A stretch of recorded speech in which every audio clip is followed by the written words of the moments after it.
Saudara-saudara dikasih Tuhan, kita berjumpa kembali dalam program satelit Saat Teduh 5 Menit.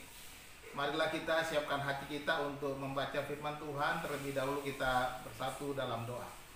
Tuhan, kami datang kepadamu kembali menghadap hadiratmu, memohon kuasa dan hikmat daripadamu ya Tuhan. Saat kami membaca, merenungkan firman Tuhan, biarlah Tuhan menerangi kami dengan Roh-Mu yang kudus, menolong kami untuk dapat mengerti firman-Mu, sehingga firman Tuhan itu mengubah hidup kami, membentuk kami menjadi orang-orang yang berkenan kepadamu. Berkati hidup kami Tuhan. Di dalam nama Tuhan Yesus Kristus kami berdoa. Haleluya. Amin. Saudara, hari ini judul satelit kita adalah ciuman palsu. Dan firman Tuhan dari Injil Matius pasal 26 ayat 47 sampai 50. Demikian bunyinya. Waktu Yesus masih berbicara, datanglah Yudas, salah seorang dari ke-12 murid itu, dan bersama-sama dia serombongan besar orang yang membawa pedang dan pentung, disuruh oleh imam-imam kepala dan tua-tua bangsa Yahudi.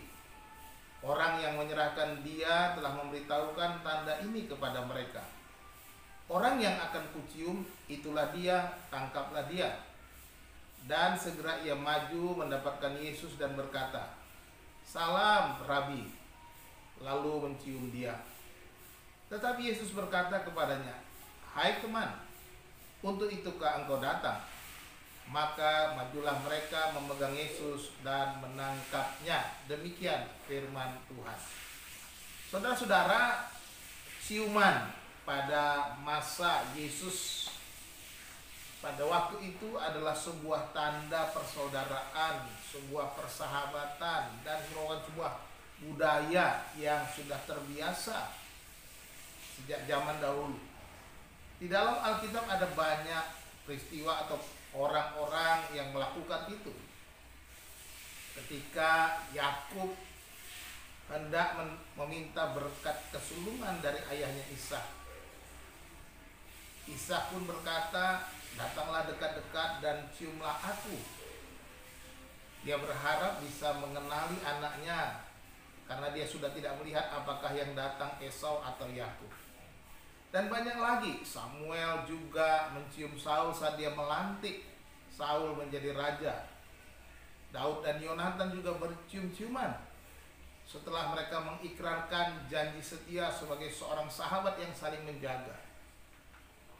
Dan kalau kita membaca dalam Kisah Para Rasul juga, para penatua di Efesus ketika berpisah dengan Rasul Paulus, mereka menciumi Rasul Paulus. Dan dalam banyak suratnya pun Rasul Paulus berpesan, baik dalam kitab Roma, 1 Korintus, 2 Korintus, 1 Tesalonika, Rasul Paulus berkata supaya mereka memberikan cium kudus. Ya, bersalam-salamanlah dengan cium kudus.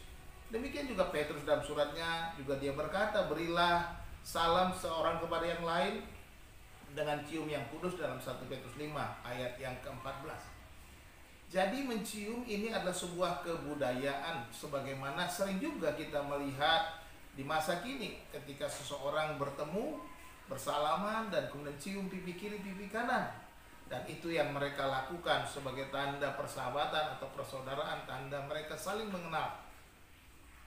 Yudas yang sudah dikuasai ketamakan oleh pengaruh si jahat, dia menggunakan budaya ini untuk menyerahkan Yesus kepada imam-imam gurunya itu. Apa yang dilakukannya adalah sebuah ciuman palsu.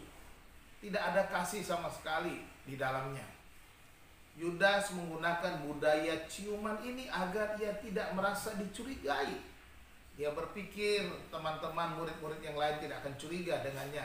Demikian juga gurunya tidak mencurigai kalau dia yang mengkhianati gurunya dan teman-temannya itu.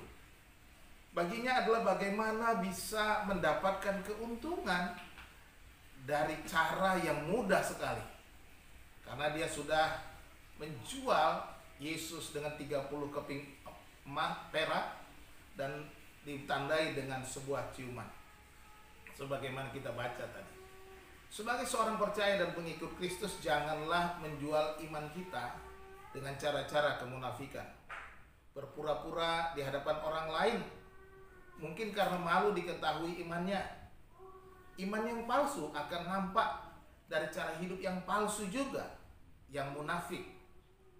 Kita dapat saja menunjukkan ciuman-ciuman palsu agar kita dihargai dan dinilai berharga. Kita mungkin juga membayar gengsi kita dengan ciuman palsu. Itu sama saja dengan apa yang dilakukan oleh Yudas Iskariot, sang pengkhianat itu. Jangan hidup dengan ciuman palsu. Jangan hidup dengan kemunafikan. Jangan hidup dalam kepura-puraan. Tetapi hiduplah dalam kebenaran dan hiduplah berdasarkan firman Tuhan, yaitu Alkitab. Kiranya Tuhan Yesus memberkati saudara. Salam.